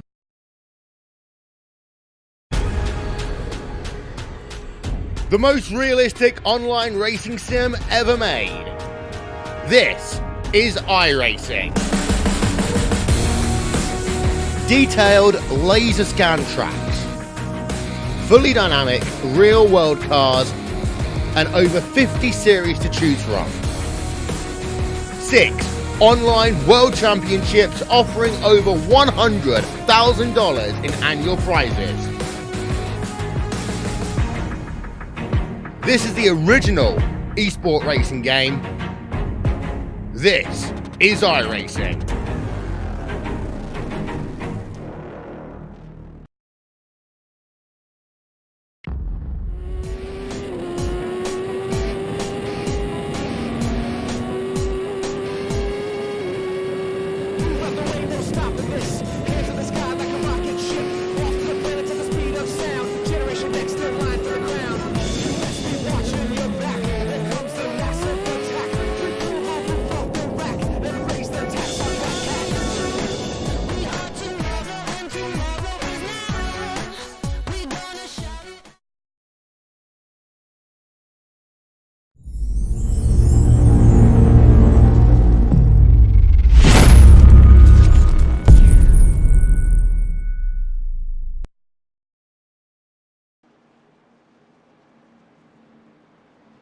Welcome back to Daytona International Speedway, folks. This has been one heck of a race. We're down within 5 laps to go. We're rolling around on lap 76 right now. Nigel Standish at the front of the field right now, that 09 Toyota. Daniel Falkingham running second on the outside line right now in that beautiful number 19 Chevy. Right behind him, Kevin D. Brown in third place. Nick Silva running fourth. Anthony DeBarro running fifth. Scott Stencil scored in sixth, all the way up from the 26th starting spot. Chad Cole, how about that? Chad Cole started 34th, running seventh right here at the end of the Daytona race tonight. And E.J. O'Rourke running eighth place. Adam Gilliland scored in ninth, and Nicholas Cohen scored in 10th right now. We're going to go back to green here directly. Lights are out on the pace car. Doug's been doing a heck of a job, as he always does, behind the wheel of that Mustang. Leading them back to green. He's pulling off right now. Things are about to get rowdy here at Daytona. Nigel Standish hammers on it, gets a little bit of a jump on that low line over Daniel Falkingham on the outside line. But what we've seen is the low line gets the jump, the high line just forms that train and runs right on by him after about the first half a lap is what's normal. As soon as I say that, though, we've got the low line. Looks like it's putting Falkingham back, man. Falkingham and Nick Silver on the high line just falling back a little bit. But now they're pulling forward again, and we have two cars just pulled out and went all the way to the top of the track. So here at the end of the race, working lap 77, we have three lines trying to form again, two cars all the way out by the wall. Nigel Standish running strong down low, though. Got that Toyota down on the yellow lines, doing what he does. Right behind him, Kevin Brown making it happen. I think Kevin's probably going to be scored in second. Yep, Kevin's going to move up to second place for that lap. And I believe we have John Mustian back in the booth. John, are you back? Hey, yeah, what I missed? I want to get some nachos, man. I got some jalapenos. You missed everything. Did I really? It all happened while you were gone.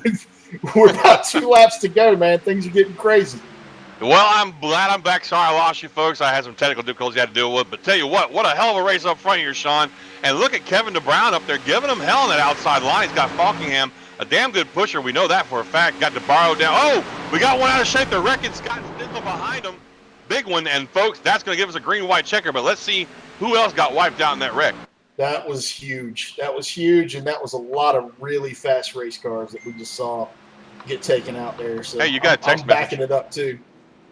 I did get a text message, you're right. Well, it looked like Gilliland went up to go to the high side. I don't know if 24 wanted to go with him or misjudged the distance, but he got in that right rear corner, which put Gilliland around, and they collected, they collected a lot of cars with them. The 23 car was in that. Josh Parker got involved in that. It looks like, oh, no, the 20 car got involved with it. Man, that's a lot of really good cars wiped out right there, and that's unfortunate. Back up front. Oh, no, Denaire was involved. He's going to hate me. I pulled him up and jinxed him. Yeah, Denaire was involved. Looks like the 41 car was involved. 23, 81. Yeah, it got nasty in a hurry. Well, the good news is Dan's got his front end back. So, there's that. Well, I mean, on your screen, it's always been there on everybody else's. So it's, saying. He didn't really knock the front end off the car. It's just you. Yeah, I know. Well, the good news is that's all fixed, and I appear to be running a lot better than I was prior to we'll call it the system failure on my end. Did that sound official and everything? The incident. It was an incident. A system incident. A system-wide crash. No, anyway, and we're going to have one try at this, Sean. That's the rules here at Sim500. We will do a green-white checker. It'll be one attempt. The way this works, folks, if they take the green-white, the green check, I'll get this out in a minute. If they take the green flag and they go all the way around and take the white flag without any incident, the next flag ends the race, be it the caution flag or the checkered flag. Either way, that's going to be the last flag. We'll do that one time here, the Sim500 series, and winner take all. Yeah, and Standish is feeling the pressure right now. It's he's nah. With a name like Nigel, come on, man. He doesn't feel pressure. The odd thing is with a name like Nigel, how is he running ovals? It just doesn't compute in my brain. It doesn't compute, right? We'll have to ask him that if he finishes up here. Nigel Standish has the most British name I've ever seen. And he's got the most hick accent. Have you ever talked to him? No, I haven't. No, I have not. Oh, my goodness. It's hilarious. But, yeah, my producer's whispering in my ear that he possibly works for JGR. We'll ask him about that. We'll see how he finishes here. I'm hoping the guy pulls it off in that 09 car. He's another one that we've talked about in the last several weeks. He has really good runs, but just has a lot of bad luck towards the end of the race and is unable to seal the deal, as they say. But here he is. He finds himself leading the Firecracker 200 here in the final stages as we're going to do a green-white checkered. Sean, I love green-white checkers. I'm so happy that iRacing instituted this. Now they just have to govern the idiots that send it down to turn one, and no matter what track you're at. They can't do that in real life. How are they going to do it here? I mean, that's just part of it, man. This is the time. This is when you send it. You have to send it. There's no other way to do it, right? You're right. I just, and as somebody who has pulled a bonehead maneuver or two this week, and cost some pretty good cars their own races. I understand that. Less than 5 to go is when all bets are off. That's how I've always raced, to be honest with you. But damn it, man, I just get so tired of guys taking advantage of the green-white checker just to cause more mayhem. You know what I mean? Oh, yeah. I mean, you still should race with a little bit of decorum, but that's a big Wait, word hold for me on, this time of night. Yeah, Did you really just drop decorum into the that is a conversation? big word for me at this time of night after the day that I've had. Wow, man. I not only did I drop it, I dropped it correctly. You did. I am so freaking impressed right now. Like my respect towards you as a fellow commentator and a computer builder and a sim racer even has just skyrocketed through the roof. I would like to also proper point use out, of a large word. I'm going to cut you off and then lose all of the respect that you that I just gained from you. Nigel Standish in the YouTube chat on our live feed. Nigel Standish just typed "no pressure." I love it. Thank you, Nigel. Glad to know that you're watching and paying attention. Now I need to bring it home. That is straight up epic. No, sir. That's just straight up Billy Badass. I looked over to my right and I was like, did Nigel really just comment in the chat? Yeah, he did. He really did. That would explain all the swerving he was doing a minute ago. Absolutely. I thought he was cleaning his tires off. No, he was texting and driving. Nigel, stop that. Exactly. Hey, Nigel, don't text and drive. It's against the law in Florida. I don't even text and commentate. Don't text and drive. Yes, you do. I heard you dinging. No, I didn't answer it. I didn't even look at it. Whatever. Well, folks, I hope you're all buckled into whatever chair you're sitting in right now, because this is going to be insane. We have a green-white checkered here at Daytona International Speedway for the Sim500 Transervice Cup Series Firecracker 200. We have gone over and above and beyond our 80-lap event. We're on lap 82 right now. The lights are off on the pace car. They're stacked up 2 by 2. Let's give you a quick top 10 rundown. Nigel Standish is bringing them to the lead. Kevin DeBrown in second. Anthony DeBarro third. Daniel Falkingham sits fourth. And folks, I just want to touch on something. Kevin DeBrown up from 37th. Standish up from 23rd. Fourth place, Falkingham up from 33rd. Silver up from 31st. He's in 5th. Chad Cole is up from 34th to 6th. E.J. O'Rourke, 7th place from 16th. Chris Gabeau, 25th. He's where he started at. He's in 8th place right now. Cohan started 29th, and he's in 9th. And Steve Gottschalk brings that to top 10. Steve, he did okay. He started in 13th, and he's in top 10 right now.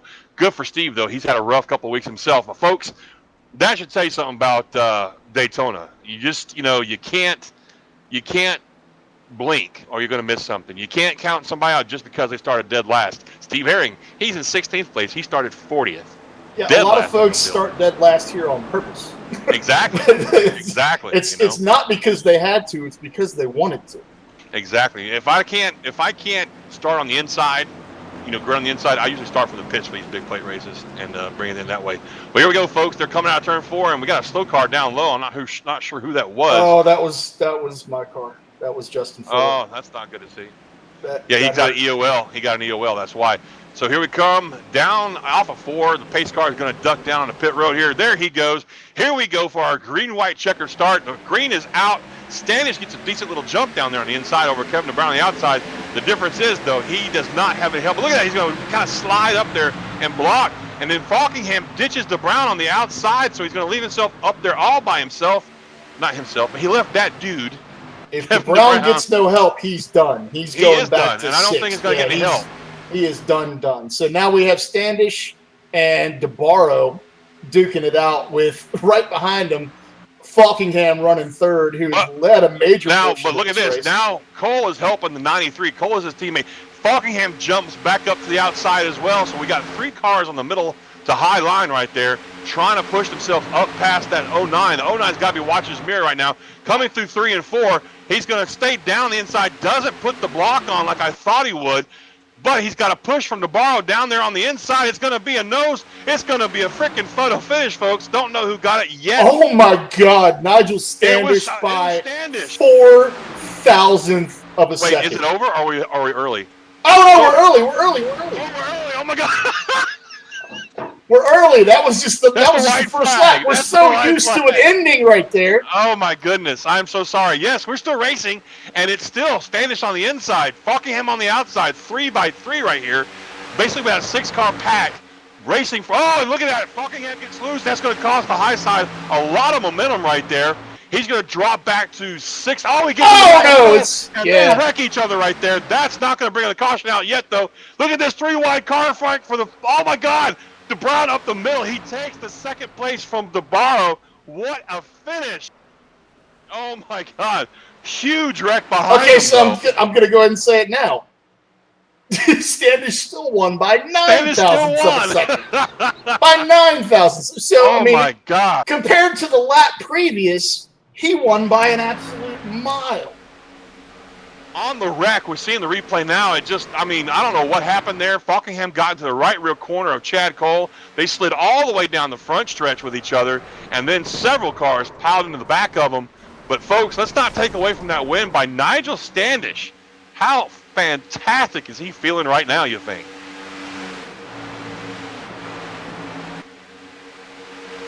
Yeah, that was an absolute. It's just a hell of a run. It's a hell of a run by Nigel. Well, I'll tell you what, folks, we're going to take a quick break real quick. We're going to leave it on corner to corner so you can watch Nigel Standish do his burnouts, and this should be really good to see. And we're going to take a small, quick break, get ourselves lined up here for some post-race interviews for you while you watch the burnouts. We'll be right back to the Sim Racing Network, Sim500 Transervice Cup Series Firecracker 200. Our winner, Nigel Standish, will be up here soon to talk to us. We'll get a word in with second and third place drivers as well. Please come back. Stay tuned to the Sim Racing Network. We'll be right back.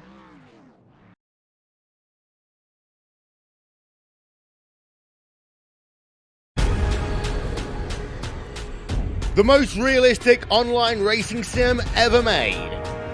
This is iRacing. Detailed laser scan tracks, fully dynamic real world cars, and over 50 series to choose from. 6 online world championships offering over $100,000 in annual prizes. This is the original esport racing game. This is iRacing.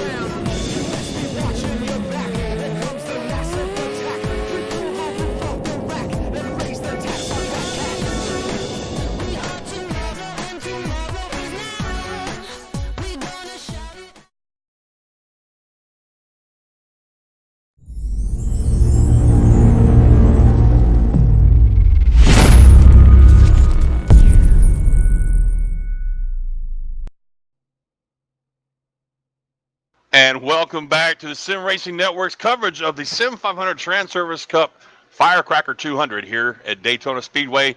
Folks, we had a barn burner of a race coming down the line there. We had a green-white checkered, and we had a win of, what was it again there, Sean? 9 thousandths of a second. 9 thousandths of a second. That's insane. That's crazy insane. Well, I'll tell you what, let's get these post-race interviews started, shall we? We have got Sean Yoder standing by now to talk to our third place winner, Anthony DeBarro.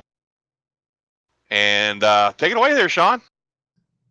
Anthony, I'm just going to turn it over to you, sir. Congratulations on the third. I know you started first. I know you wanted to win, but that was probably one of the hardest fought third place finishes I've ever seen in my life, man.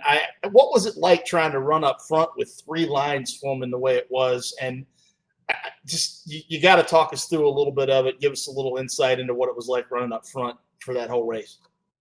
Well, first off, I appreciate the congratulations on third place. It's nice to finally survive one of these plate races. I mean, I guess the right strategy. I know I bailed out there and we got up front at the end with pit strategy, but it's nice to, I think, be up front and be in front of the wrecks. And what I noticed though is when I was in the back, I wanted to see how long it would take me to get up to the front. And if that third lane was available and there was a couple cars in it, you could just really suck up and almost catch the leaders in no time, like within a couple laps. It was pretty intense. Yeah, we were really amazed. John and I watched this thing airing down in the production booth. All of us were commenting on the fact that it only took 2 or 3 cars on that very outside line up by the wall to make a really solid run, and it was really, really fun watching you guys run around and trying to figure out what line to be in. How did you actually talk us through figuring out where you wanted the car to be on the track and why? Because it's beyond me.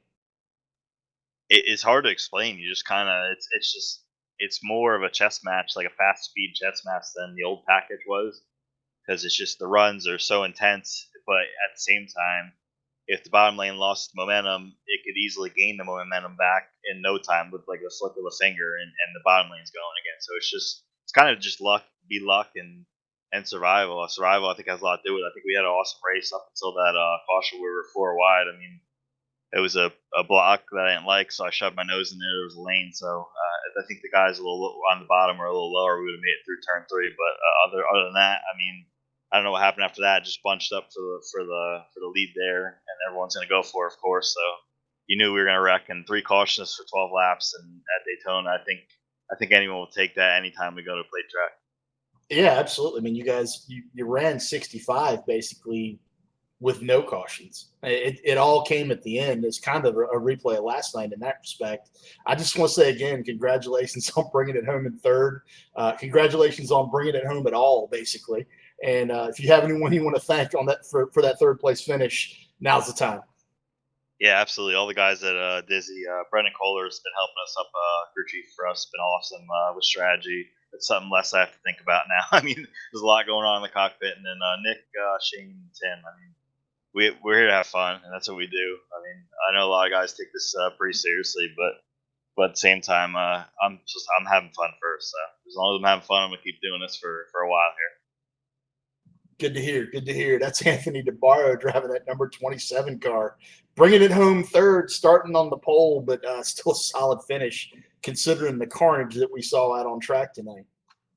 Absolutely, that was an outstanding run and a hell of a fight for that third place spot too.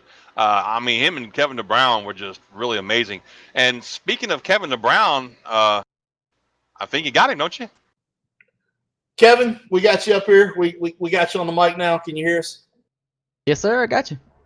Kevin, how in the heck did you end up in second place, man? If we're being perfectly honest, I have no clue. I'm surprised after that first caution we didn't get involved after I threw that block and DeBarro.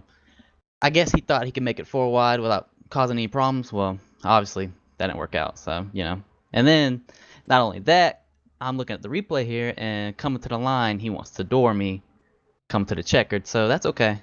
I'll remember that. Well, it's Daytona. It's Daytona. It's a plate race. It's the end of it, man. You got to go for it, right? Nah, I understand. Yeah, but this isn't the only time he's tried to wreck me this season, and it's happened multiple times before. So, like I said, he wants to race dirty. I'll race him back. As long as we don't have any trailers that you can meet each other in between here at Sim500, so that might be a good thing, might be a bad thing. I don't know. But you came home second, started 37th. Mm-hmm. What is the strategy like to get you from 37th starting position all the way up to second position at the end of this race? And you're only 9 thousandths behind first. I mean, literally. Oh, so you can't close. Tell me that, man. It's so close. So close. 9 thousandths of a second. God, you can't tell me that. But well, I mean, at the beginning of the race, me, Chad, and Mitch, we all thought it'd be best to stay in the back. Well, we found out that they weren't going to wreck. So we're like, well, guys, we got to go to the front. We got to go. They're not going to wreck. So we ended up working our way up front, and thankfully all pit strategy worked out, and, we got up here. Yeah, overall, man, hell of a run tonight. Thank you. Congratulations on bringing it from 37th all the way up to second place. Go ahead and thank whoever you got to thank for helping you get up there to second place, and we'll get to the winner right after that. Yeah, I'd like to thank obviously Crossover helping me a lot this season. First season here in Sim500, and I appreciate all the help they're doing. Nas sponsoring the car, and appreciate you guys for putting on a good show. We're having fun, man. Y'all are making it easy. When y'all do the things you do on track, we have plenty to talk about. That's not a problem. Kevin DeBrown bringing it home all the way from 37th place up to second, 9 thousandths of a second out of first. I'm going to turn it over to John Mustian. He's your lead announcer this evening, and he has, I believe, Nigel Standish standing by. And you got to talk to Nigel about this win here, John. That's it was just amazing to watch. I will, but I'm going to do it the right way. You ready? Hello, Nigel. Nigel Standish, do you have me? This is John up in the booth, oh boy. What's up? Man, hey, look, I didn't know you were listening, or I wouldn't have poked fun at your English name, man. Everybody always does. I hate to interrupt this interview, but the fact that Nigel actually commented in the chat on YouTube made my night. And wait, and then pulls off the win. How in the hell, Nigel, do you do that? Talk to me about your race, buddy. Oh man, I was just kind of a lone soldier out there, but man, that was a blast. I can't believe we held it green for that long, and we just kind of ended up in the right spot at the right time, and the bottom line was working, and I guess it worked out. I'm really not sure how we snookered that one. Well, I just want to say it was one of the most entertaining races that I've seen in a while at Daytona. It wasn't a crash fest, but it did have some wrecks. It had some drama, had some cautions. You guys went 65, 66 laps without a caution, got some green flag pit stops in, and then, of course, a green-white checkered. Couldn't really ask for a whole lot more. We saw you sneaking your way up there for quite a while tonight. You weren't too aggressive at first, but, boy, at the end there, you were throwing some pretty brave blocks, my friend. What was going through your mind? Yeah, I mean, it's just all about looking in your mirror and seeing where the runs are going. It was Daniel really had that top side working, and then on that last restart when he bailed on Kevin or whoever was up there, it was knew I was needed to stay committed to the bottom. At that point, you're not worried about your temperature gauge, and it was just a matter of going into 3 with the lead, and then I could kind of block the rest of the way. Well, if I'm not mistaken, is this not your first win here? Or first win? No, you've got one before. I'm sorry. Yeah. No, I should have had one, but we don't. So this is the first one, and I guess I'm in the playoffs. I'm not exactly sure how that works. We're right on the bubble. We've had a few top 10 runs. We're usually somewhere around 7th to 15th. So if it wasn't a plate track, we probably wouldn't have won. Some of these guys were still trying to get up to speed, but yeah, I guess you take them when you can get them. Oh, I was looking at the updated standings. That's why. They've already updated them and caught me off guard. Yeah, this is your first win. Congratulations, my friend, on the first win.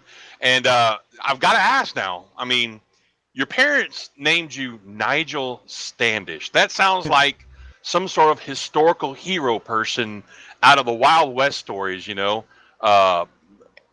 Where are you from? Charlotte. See? I told you, Yoder. He's from the South. Yeah. I mean, it could be southern. It could be the south of England too. No, man. Have to be. But no, seriously, all joking aside, Nigel, it was an exciting and fun race to watch and call. Congratulations on your win, my friend. Do you have anybody you want to thank for? Probably just Joey and everybody. This is my first year racing with the Sim500 guys, and they've been a blast. And so you're a rookie as well. Yeah, but not a rookie to iRacing. So no, that's not what I meant. I'm sorry. Yeah. Rookie to this league, and it's really well done, and enjoy racing with these guys. Don't win very much, but it makes this pretty sweet. Well, again, my friend, congratulations on the win. It was exciting to watch. You didn't luck into it, buddy. You raced your way up there, and you snatched that victory out of the hands of somebody who probably didn't consider you as a rival. So congratulations on that, and we look forward to seeing you next week, my friend. Cool. We'll see you then. Thanks, guys. There you have it, folks. Nigel Standish is your winner tonight. Sean, he sounds a little underimpressed. I mean, he didn't sound as excited as I thought he was going to sound. Right? I'd be like, woohoo! But he's probably just trying to let it sink in. or catch his breath. I mean, how did he end up there? I mean, we didn't start talking about him until about 20, maybe 25 to go. Yeah, something like that. He was smart. He just dodged the wrecks, man. But let's cover some points real quick because producer Aaron's back teeth are swimming right now, if you know what I mean. So we had We had 84 out of 80 laps, actually, folks. We had a green-white checker. We only had 3 cautions. We had 3 cautions for 12 laps. 31 lead changes, Sean. Told you it was going to be a high number. 31 lead changes on the night. The fastest lap of the night belongs Nick Cohan. He ran a 44.445. Man, that draft is a beast. Folks, that was Daytona right there. I believe next week we're going to be at Kansas, if I'm not mistaken. No, Kentucky, right? Where are we next week? I believe it's Kentucky. I knew it was a K-Dam. I believe I saw it. Yes, Kentucky. It'll be the Kentucky 200. I apologize, folks. 134 laps in Kentucky. It'll be a fun race to watch. July 15th. Tune in, 8 o'clock Eastern, 7 p.m. Central Time. We go live. If you want to join us in the chat, you can talk with us and maybe even the race leader if you're lucky. As we saw tonight, Standish was texting with us there in the YouTube chat. Now make sure you tune in to YouTube or Facebook or Twitch. Just search for the Sim Racing Network on either of those 3 services. Give us a like and a follow. You'll get notifications when we go green, as they say, go live, and you'll never miss a moment. Well, folks, I appreciate you staying tuned with us and listening to us babble all night long. I'm a little rusty, so I had to get some rust off. I want to thank Sean Yoder of Nemesis Lab for stepping in tonight. Sean, thank you so much, man. Yeah, man, I love being in the booth with you guys. It's a lot of fun. I appreciate you bringing me out. It's an exciting race. Watching these Sim500 races and getting to commentate on them, always a good time. Always. And I mean, these are some of the best, in my opinion, my humble opinion, these are some of the best sim racers in sim racing and iRacing right now. I've been around this a long time, as we covered earlier tonight, me and Dan both. And I feel that when you watch these guys race, you're seeing some of the best in the world do it. Well, folks, that's going to do it for us from here at Daytona International Speedway. We'll see you next week at Kentucky. For myself, Sean Yoder, and the wonderful Aaron Grosskopf down there in the van, bringing you these wonderful pictures tonight. God bless each and every one of you. Remember, put your phones down. Texting and driving is never a good thing. Always please pay attention to what you're doing on the roads. God bless each and every one of you. Smile more often and love each other. Thank you, and have a good night.